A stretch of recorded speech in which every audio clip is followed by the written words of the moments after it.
Good afternoon, everyone. Thanks for joining Homeopathy United and Dr. Alex and Rebecca O'Brien. We're here to talk today with everybody about homeopathy. Hi, Dr. Alex. Hello, everyone. Hi, Nice Rebecca. to see you. Nice So to see you. I was talking with Alex a couple of days ago and said, I just joined a class and my teacher introduced me as a homeopath. Sometimes I don't say that when I'm in a great big group because there's a lot of explaining to do. And that's pretty much what happened, which is great. Folks came to me and said, what does that mean? What do you do? And I said to Alex, I get that question a lot. And I imagine that you do too, Alex. Yes, well, there are a lot of people that heard about it, but they don't really know what it is, and or they pretend they know. Yeah. It's only your And I know that the something. pronunciations are the best, hands down. And we're going to break apart that word a little bit today and talk about that. And what's interesting is a lot of people confuse it. If you say naturopathy, homeopathy, herbalism, etc., people don't necessarily understand the distinctions between those. So we're going to give you a few tools to use and to share with folks. So let's see if I can effectively share the screen. And of course, it's not here. And we'll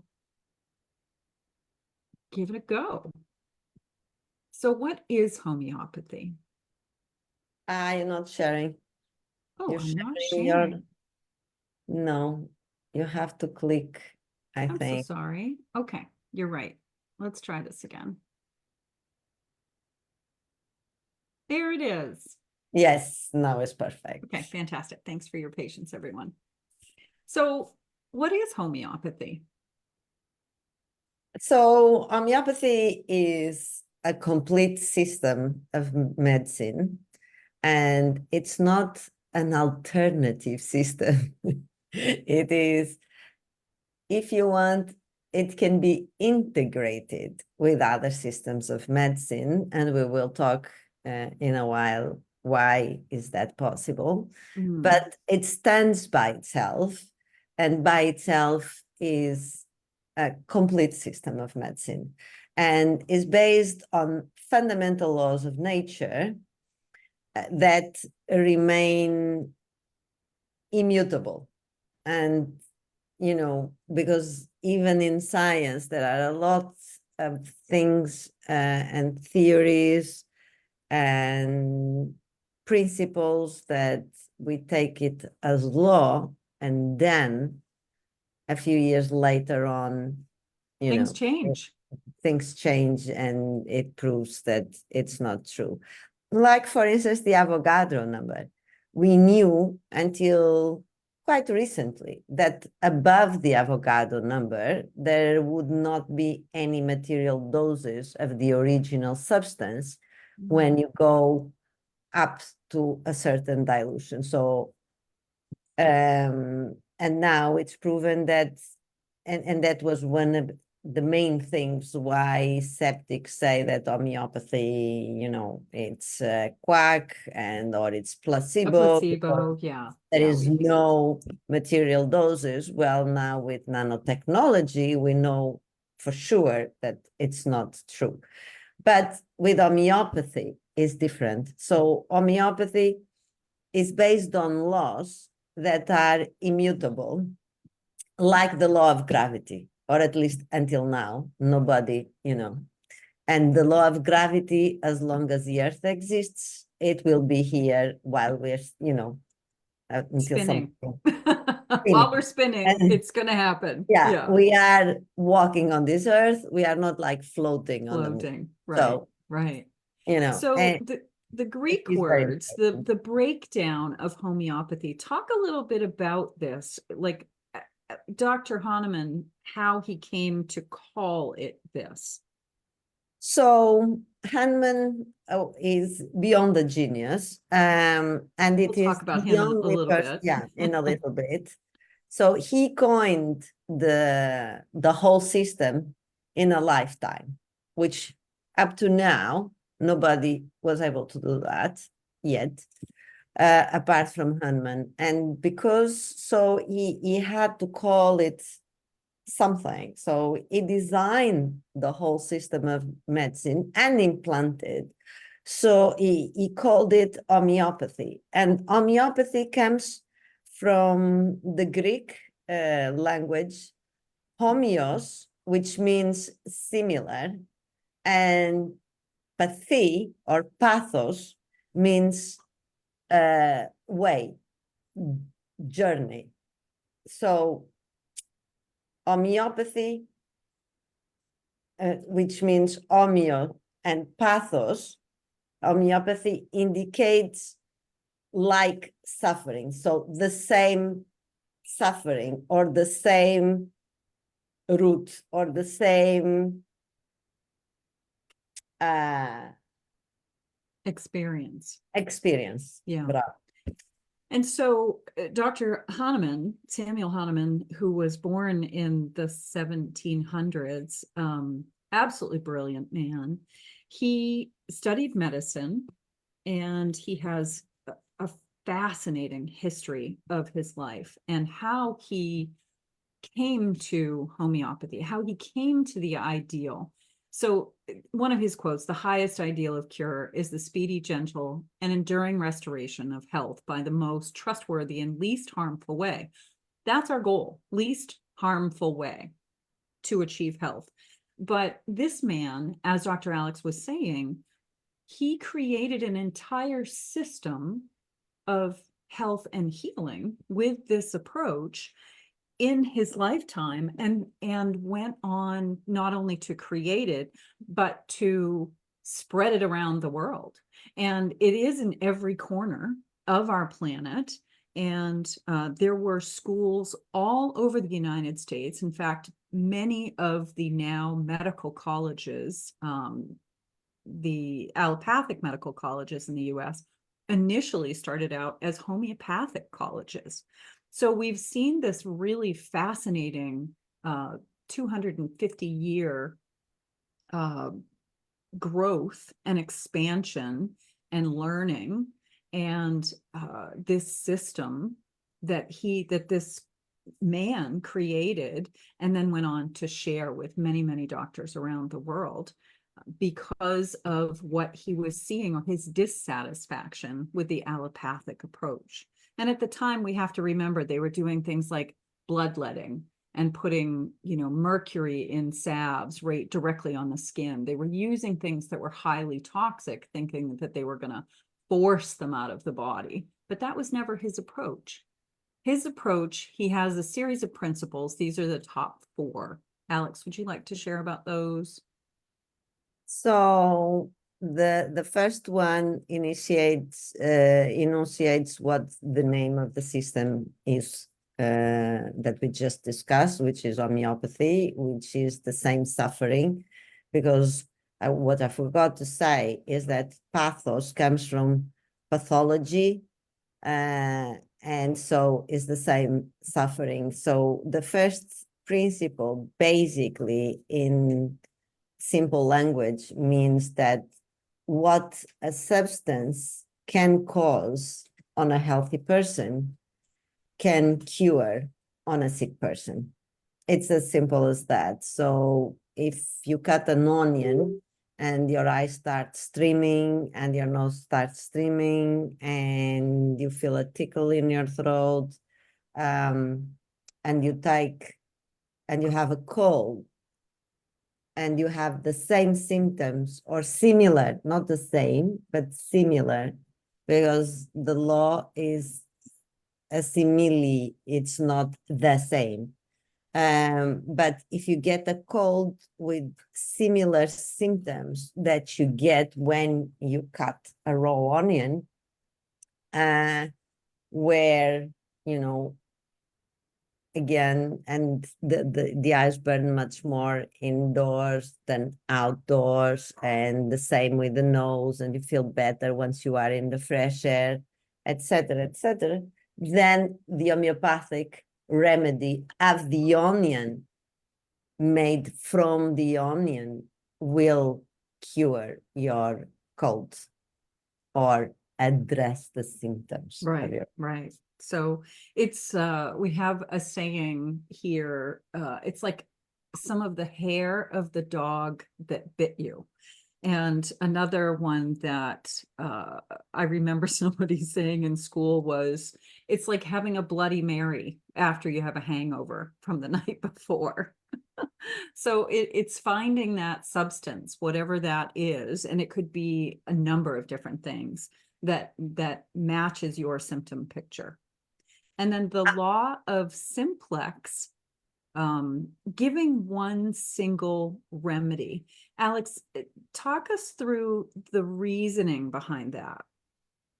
So we know that with homeopathy, we always address a syndrome, a complex, a group of symptoms. Homeopathy is never, because you cannot represent a condition just based on a simple symptom.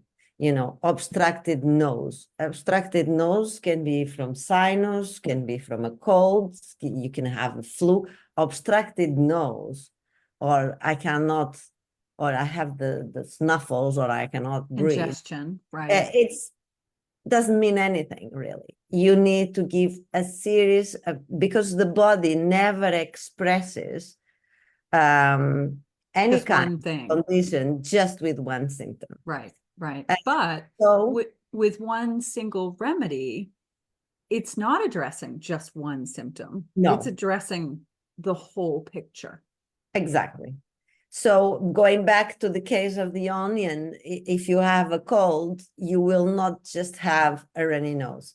You will have a runny nose, you will have probably burning eyes, or you will be shivering, or you will have also a scratched throat, or you feel warmer than normal, or you will have a headache with that. And the headache will have as well a series of conditions related to that headache. Maybe when you bend down to pick up something, the headache gets worse. Right. Maybe if you go out in the cold, fresh air, the headache gets better, or it might even get worse.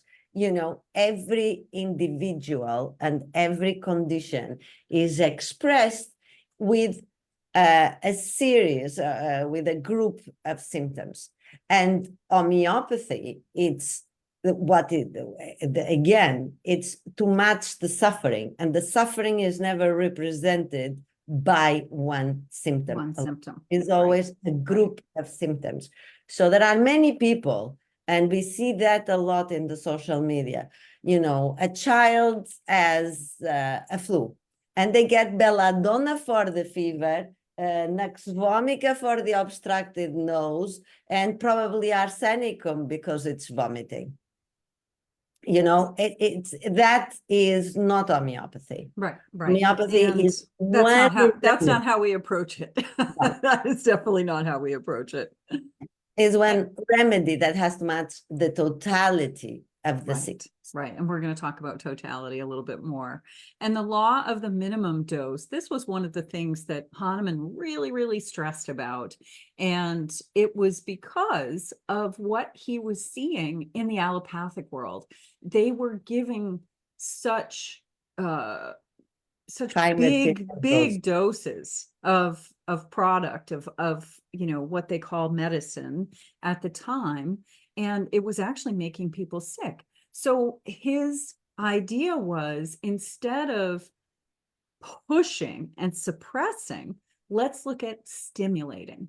And the minimum dose, the law of the minimum, is about stimulating the system, giving the least amount in order for the body to say, oh, okay, that's what I need to do. And then things begin to shift. But it's not about suppression. It's not about holding it back or trapping it inside or drying it out or, slamming the door shut. That's not how homeopathy works. And then the doctrine of drug proving, I've participated in a few provings over the years, and it is a fascinating approach. Very, very different than what you see when you hear about clinical trials in allopathic medicine. We actually give a dose of the remedy to healthy people. And Alex, talk a little bit about what that investigation and evaluation looks like. So yes, here as well, there is a big differentiation between conventional medicine and homeopathy. So in conventional medicine, you give material doses of whatever chemical or whatever drug you are testing, which is a chemical or a combination of chemicals, in material doses to animals as well, which have a completely different system than a human, and will react in many ways in a completely different way than a human. With homeopathy, we don't give material doses because they are toxic, even if they are not suppressive. And we have, for example, like arsenicum, that if you get a material dose. That's not something you want to have too much of, for sure. But in homeopathy, it's amazing. It's an amazing remedy. So it can actually, heal a lot of toxicity in the body and many, many conditions. Yes. But so how do we find out about our drugs? We have a group of people which will take the remedy not once, but repeatedly, more than once, over a period of time. And then these people will record every single symptom that they start experiencing. And it really is everything. It's dreams and what you're craving and what your mindset is and how you're feeling physically, and breaking that down into pieces and parts. So the proving is really quite fascinating, because then the master prover will take all of that data after the set amount of time, whatever that happens to be, and they compile it and then look at what showed up for each person and then how they overlap. And it gives them a real true understanding of when the remedy would be useful, when that symptom picture shows up. And it's not all inclusive. You don't have to have all of the symptoms that appear under a remedy in order for that remedy to be the one single remedy that matches your symptom picture. But again, it's matching that like cures like piece. And the provings are quite interesting, because we're working with healthy people, getting an understanding of what this would look like in someone that was not well. So, Dr. Alex, if I may, I'd like to move on and talk about Let me just say one thing that is very important in regards to the proving. So within the symptoms that are recorded for that particular homeopathic remedy that the people proved, this group of people, and there are many provings that are conducted in groups of people in different parts of the world as well. And then everything is brought up together so that we have people with different climates as well and different nutrition, and have a fully understanding of the homeopathic drug. But one thing that is important is that these symptoms, not only they are grouped according to the sections of the body, and that we will talk later, but they are also giving a ranking. So if There are Yes. a huge number of people that experience the same thing. Let's say we're talking about arsenicum because we mentioned it before, and people start getting thirsty and restless. Nauseous and Uh, restless. these are main symptoms of arsenicum. So what happens is that the majority of those people doesn't mean that 100% got this symptom, but 90%, above 80% got this symptom. And then as the frequency decreases, because we are different and we will experience the remedy as well, slightly different from other people, um, maybe just 30% experienced a headache, and then that will be just in grade 1. So it goes all the way from grade 1 to grade 4 in some instances, or grade 1 to grade 3. Right. And we factor that in when taking the case too. Absolutely. So it's very scientific. So the totality of the symptoms, if you've watched our videos in the past, you've heard us talk about this statement, totality of symptoms, and we've touched on this several times. Hippocrates said this the best. It is more important to know the person who has the condition than it is to know the condition that the person has. And it's very true. We look at the whole picture. It's the three-legged stool to start with. And we will talk more about this as we go through the presentation, as well as how important this is.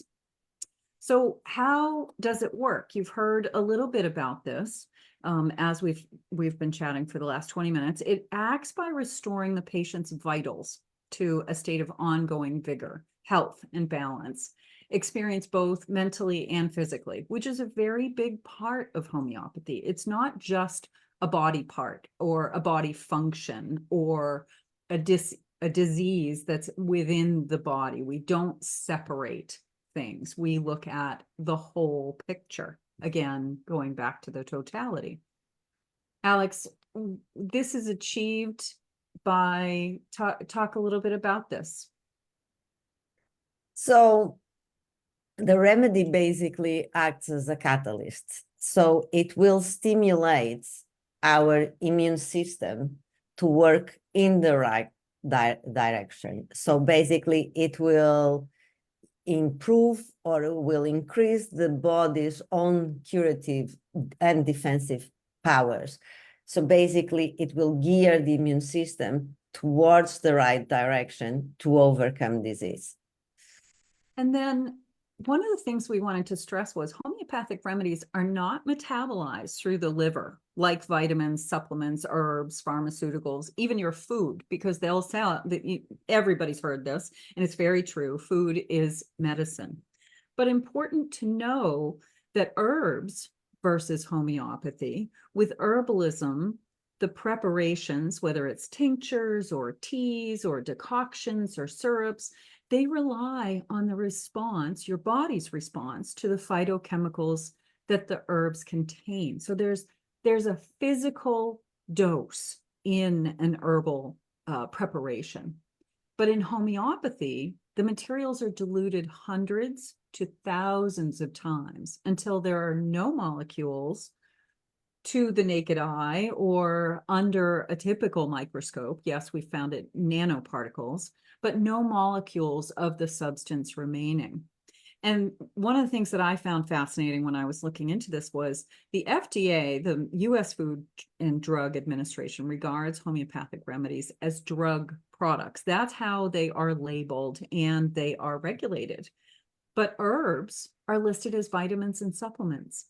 And why I find that fascinating is because when you look at a homeopathic remedy, there is no material dose in that remedy that you're taking. And yet with the herbs, there are. So it really ought to be reversed. Absolutely. And especially if you are in conventional medication, once you take material doses, I mean, herbs you need to be really careful because you Yes. can cause a lot of interactions with Yes. conventional medicine. While with homeopathy, it's totally safe because it's above the Avogadro number. So there will not be chemicals, either There's no or counter interactive, exactly or you're not going to have enhancing those overlapping yeah, drugs, etc. the metabolism of absorption and reactions. So Okay. this is a perfect lead in to homeopathy versus allopathic medicine. So here we are just outlining a few points. So in homeopathy, it's the nature of the sickness, and it usually the sickness prevails in the interior of the organism, and it's known to the physician or to the patient by exterior symptoms. So we take these into account. And even in an acute situation, when we talk about the whole person, we talk more about the whole person, or we emphasize that more when it's chronic cases. When it's an acute situation like an earache or A broken leg. not a broken leg, but a flu or diarrhea or food poisoning or gastritis, whatever of a sudden acute condition, we don't spend hours and hours trying to know the person. But we even then of course we don't take one symptom, just the diarrhea. There will be other symptoms as well. It's the 3-stool leg minimum, and the more legs, the more stable is the stool or the chair. But even in an acute situation, we will inquire about the mood. And moms know this, that sometimes, actually, I would say even many times, before the child shows up with a fever, before the child shows up with a physical symptom, she or he will be cranky the previous day, or There will be some mood will indication that change, there's something coming. Yeah. that is something coming. So even then, in these situations, it is important. While the conventional medicine, it only addresses the main symptom, and that's it. He has a fever, take an antipyretic.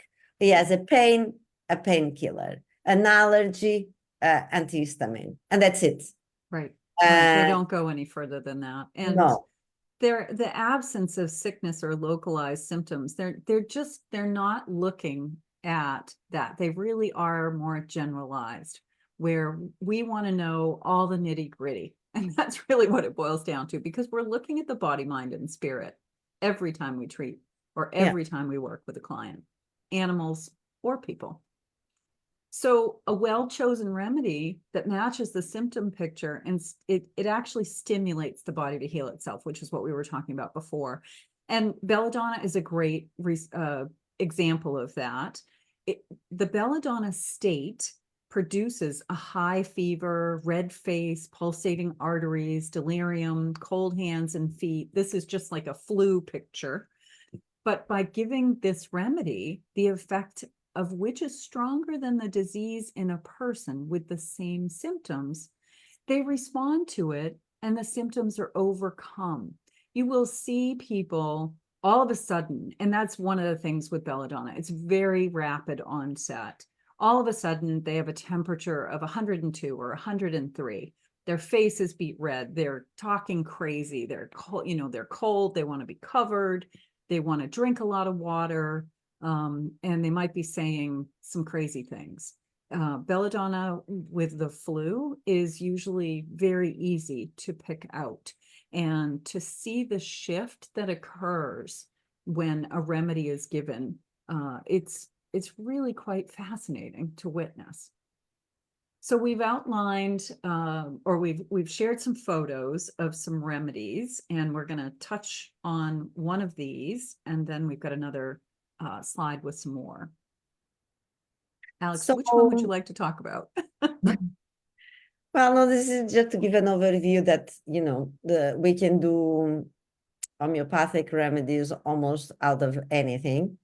We have remedies that come from the animal kingdom, like the Calcarea carbonica, which is made from the inner submaterial of an oyster shell. Sepia, which is done from the cuttlefish, the ink of the cuttlefish. The mineral kingdom, petroleum, the vegetable kingdom, rock stalks.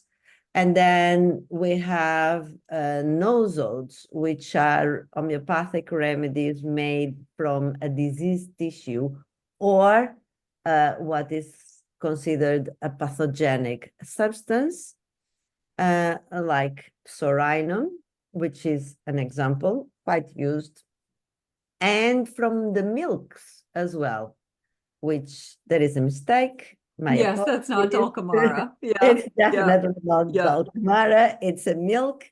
And these remedies can be, we have remedies made by lac humanum, which is the milk of humans, as the name Yes. indicates, or lac delphinum, which is from dolphin. And then we have lac caninum, which is milk from the dog. So basically, almost any milk from Any mammal, mammal. Yeah. it's turned into an homeopathic remedy, which again, they are very, very useful remedies and quite used nowadays.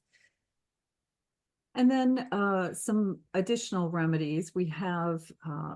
Do you consider soul or sun an imponderable? That's my understanding. That's the category I put them under, Alex. Yeah.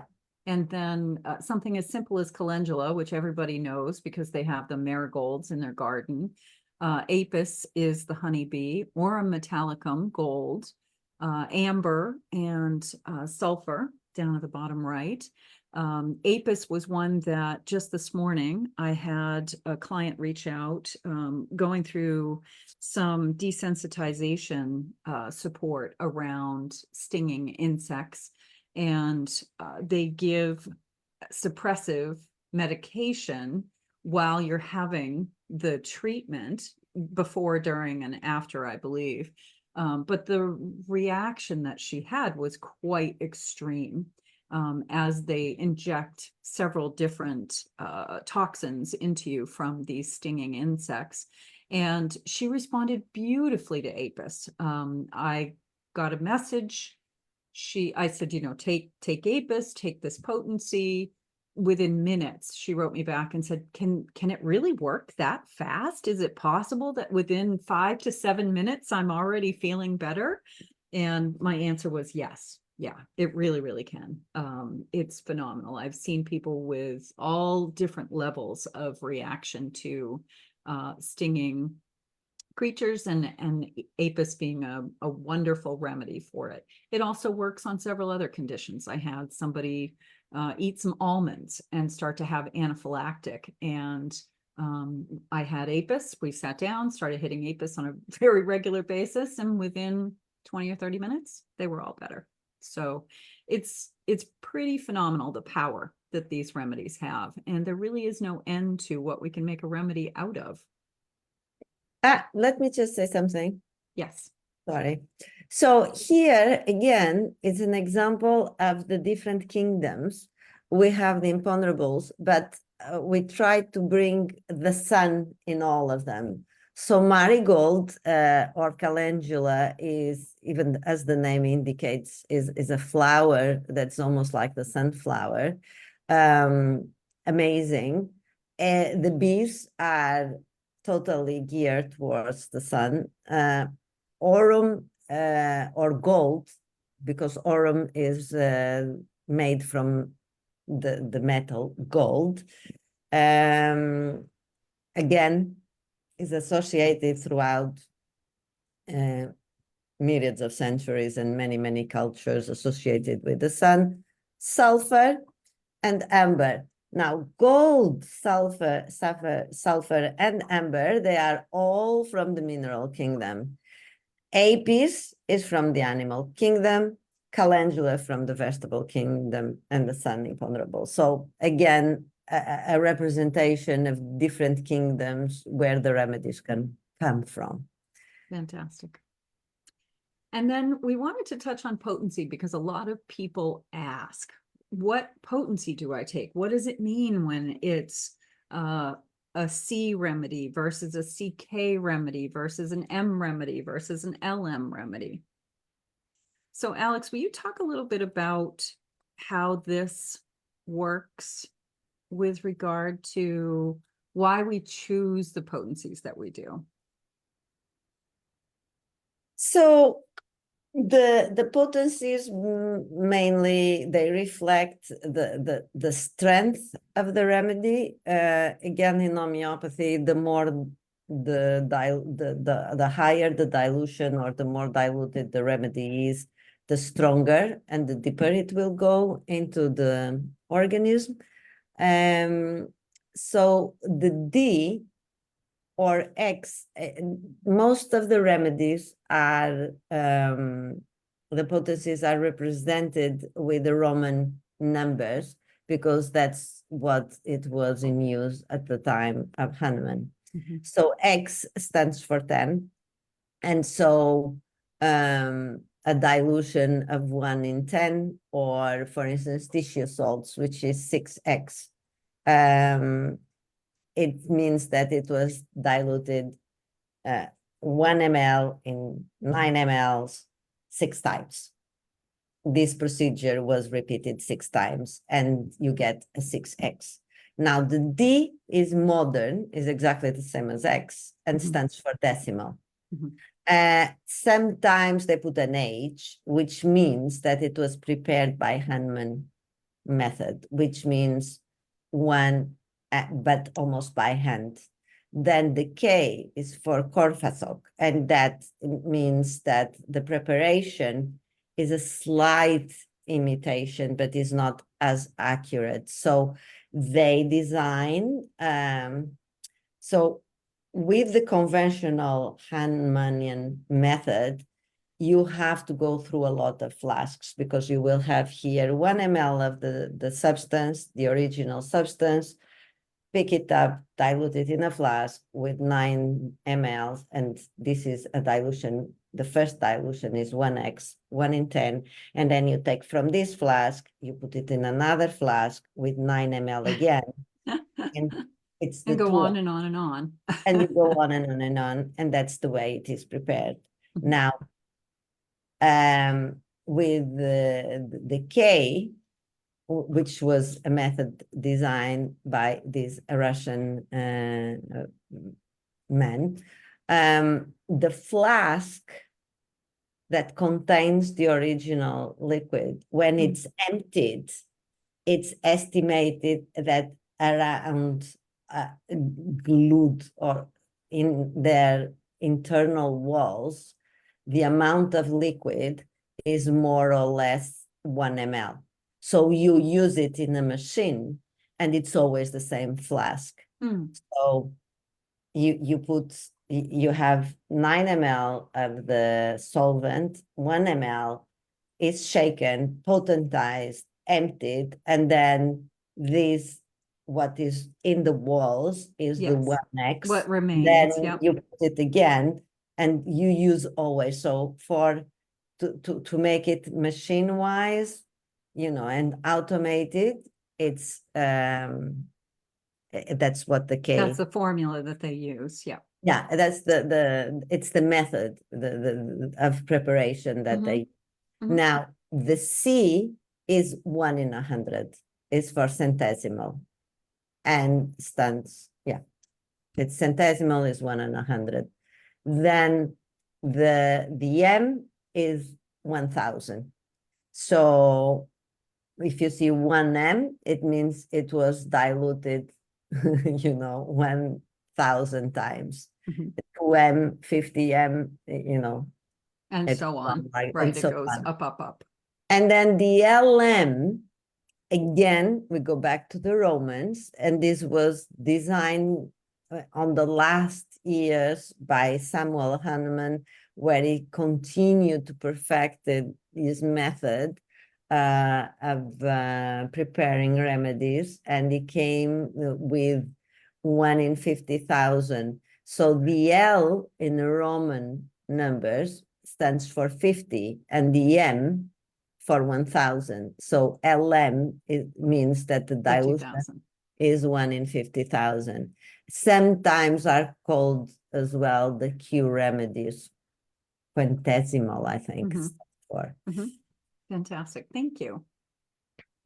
And then we wanted to touch very briefly, you have seen us, if you participate in any of our groups, you may have seen a repertorization that we've shared. This is just a snapshot of one of the softwares to give you some idea. There are 50 chapters in the standard complete repertory with over 200,000 rubrics, and rubrics are symptoms.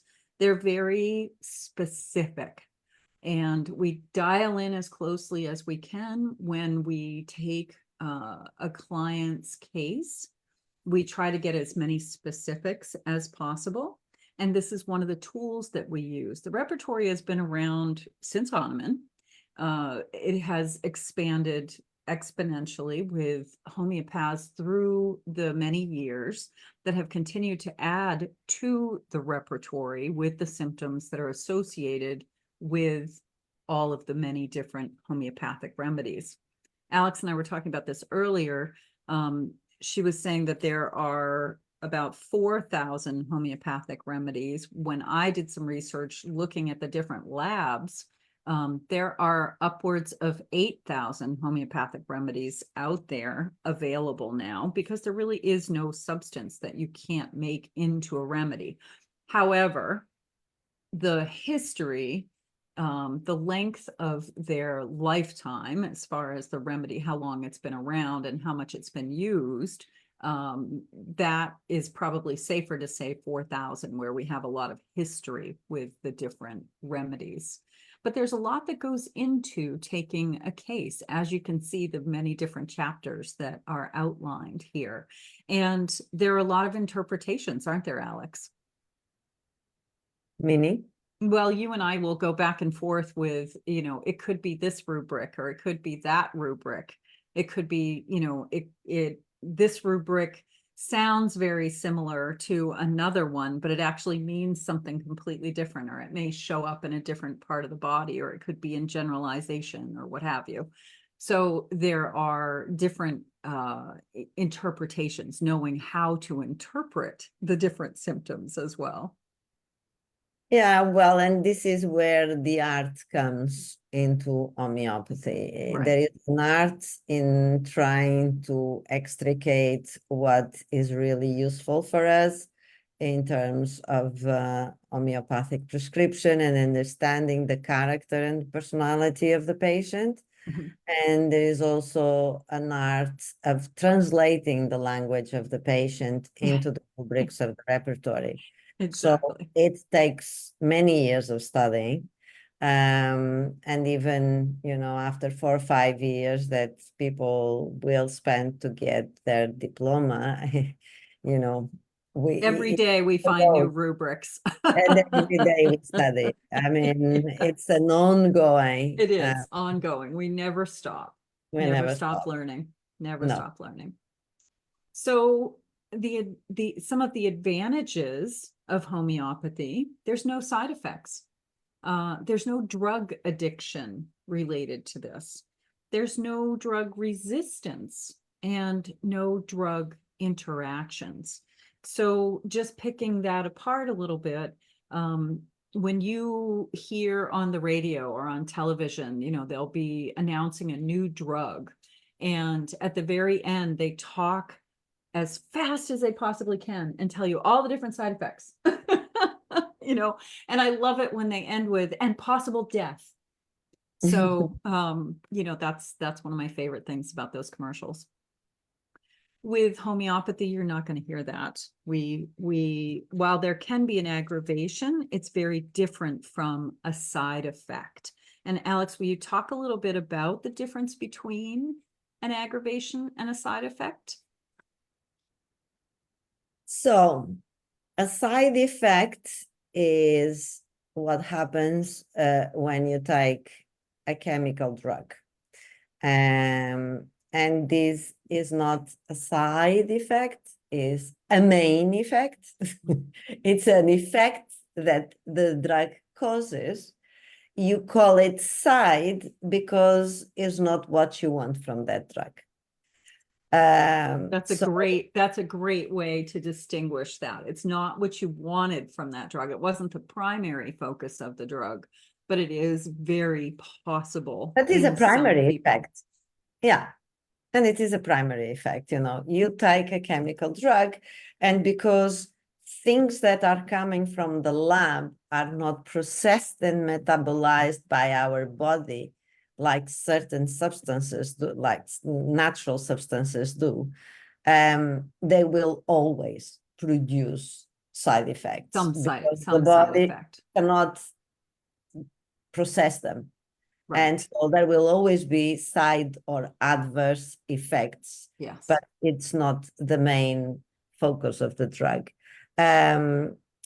With homeopathy, you can have an aggravation, no doubt about it. In the old times, homeopaths were seeking aggravations, and this is different from a side effect because it's not a side effect, it is a symptom that the drug can cause, but it is so similar. It's not a new symptom.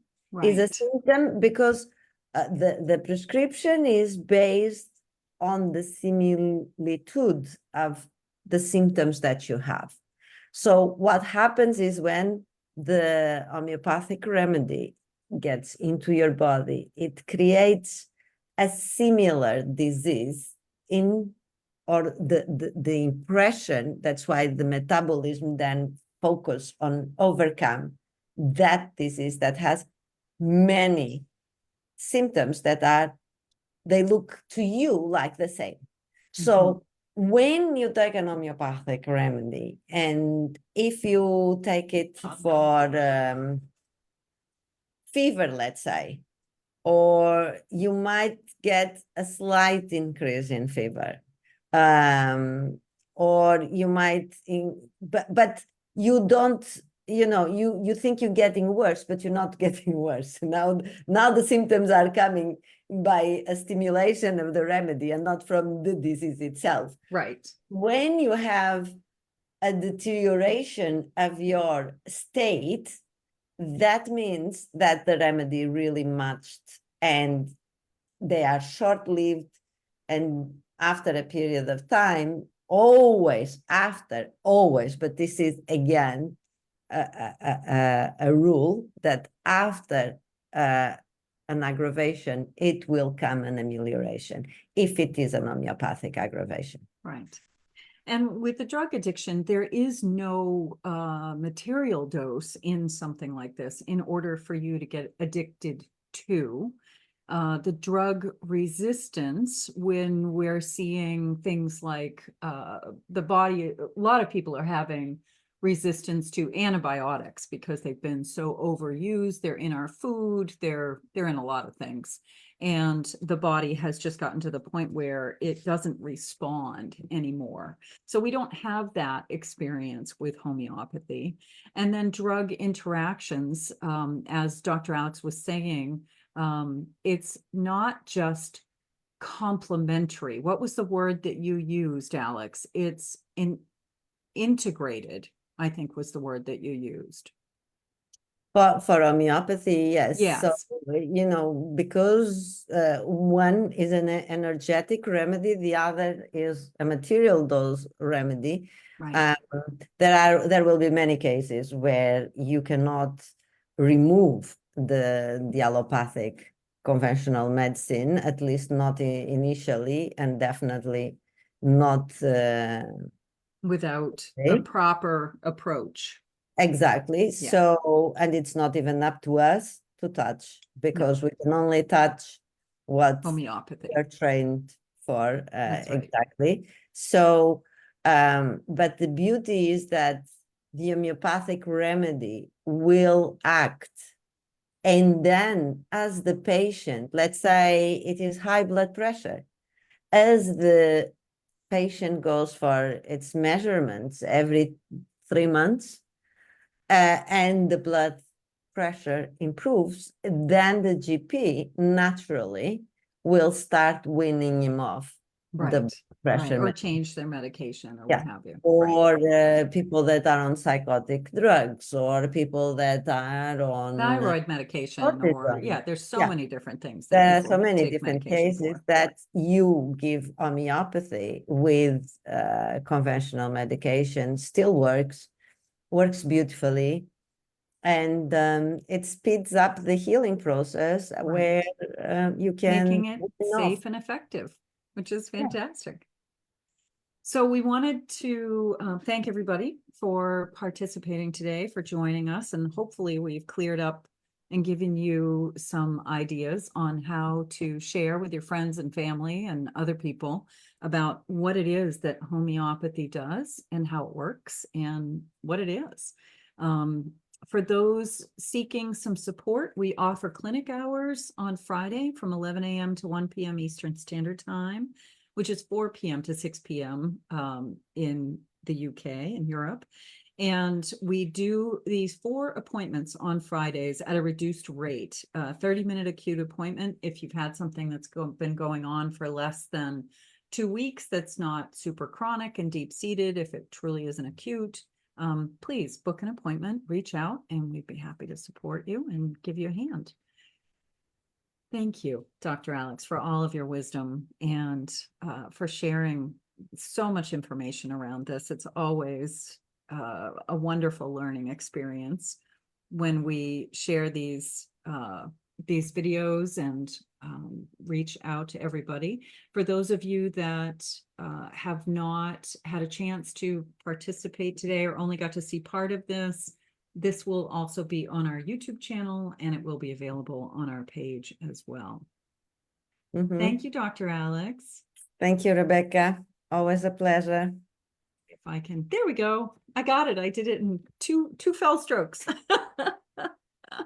Thank you, everyone, for joining us, and we hope you have a wonderful day. Bye. Bye.